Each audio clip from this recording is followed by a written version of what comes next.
نحمده ونصلي على رسوله الكريم أما بعد فأعوذ بالله من الشيطان الرجيم بسم الله الرحمن الرحيم إن أكرمكم عند الله أتقاكم إن الله عليم خبير صدق الله العظيم وقال رسول الله صلى الله عليه وسلم من خرج في طلب العلم فهو في سبيل الله حتى يرجع المدرسة العربية الإسلامية মোল্লাগঞ্জের বাৎসরিক এই অনুষ্ঠানের মান্যবর সভাপতি সাহেব, শ্রদ্ধেয় শিক্ষক মণ্ডলী, দক্ষ উপস্থাপক ও প্রাণপ্রিয় সাথী ভাইরা, আজকে নির্ধারিত বিষয়বস্তু হচ্ছে আমাদের ছাত্র জীবন ও আকাবিরের আদর্শ। অত্যন্ত সুন্দর ও গুরুত্বপূর্ণ এমন একটি বিষয়বস্তু নির্ধারণ করায় আমার বক্তৃতার শুরুতেই ধন্যবাদ জ্ঞাপন করেছি কর্তৃপক্ষের প্রতি।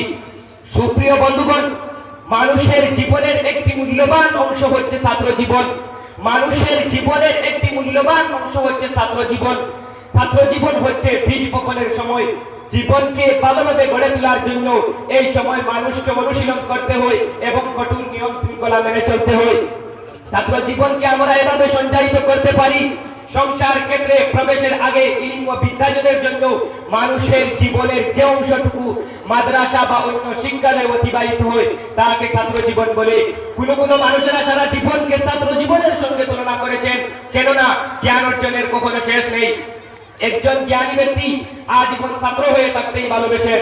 মহান আল্লাহ তাআলা বলেন, ইকরা বিসমি রাব্বিকাল্লাযী খালাক খালাকাল ইনসানা মিন আলাক ইকরা ওয়া রাব্বুকাল আকরাম আল্লাযী আল্লামা বিল কলম আল্লামাল ইনসানা মা লাম ইয়ালাম।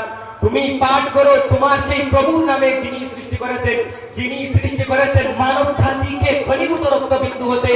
তুমি পাঠ করো তোমার সেই মহিমান্বিত প্রভুর নামে যিনি কলমের সাহিত্যে শিক্ষা দিয়েছেন, যিনি মানব জাতিকে শিখিয়ে দিয়েছেন যা সে জানতো না। বিদ্রোহী কাজী নজরুল ইসলামের লিখিত কবিতার দুটি উক্তি আপনাদের সম্মুখে উপস্থাপন করে আমার বক্তব্য এখানেই সমাপ্ত করব ইনশাআল্লাহ। আমরা শক্তি, আমরা বল, আমরা ছাত্রদল। আমরা শক্তি, আমরা বল, আমরা ছাত্রদল। মুদের পায়ের তলায় মূর্ছে তুফান, পূর্বে বিমান জলবাদল, আমরা ছাত্রদল। মুদের পায়ের তলায় মূর্ছে তুফান, পূর্বে বিমান জলবাদল, আমরা ছাত্রদল। আল্লাহ তাআলা সকল ছাত্র ভাইদেরকে দীপ্ত শপথে লক্ষ্য অর্জনে এগিয়ে চলার তৌফিক দান করুন। ওয়া আখিরু দাওয়ানা আলহামদুলিল্লাহি রাব্বিল আলামিন।